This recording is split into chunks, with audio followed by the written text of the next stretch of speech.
Hey there! In this video, I'll guide you through the process of installing Discord on your Mac. Firstly, launch your preferred web browser and search for Discord. Once the search results appear, click on the first link that appears, leading to the official Discord website. Look for the Download for Mac button, click on it and save the file to your desired location.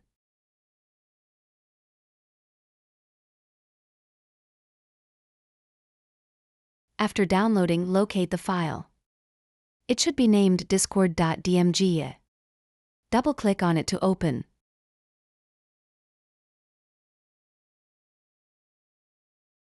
You'll see a new window with the Discord icon on the left and the Applications folder on the right.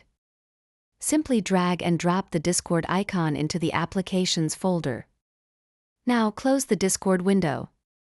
You've successfully installed Discord on your Mac. To confirm the installation, open Finder and navigate to e-Applications. Look for Discord and double-click on it. A prompt may appear stating, Discord is an app downloaded from the internet. Are you sure you want to open it?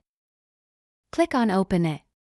You can now either create a new account or log in with your existing details. That's it. You've now installed Discord on your Mac. Enjoy connecting with others. If you found this tutorial helpful, don't forget to like, subscribe, and leave a comment below for more video tutorials like this.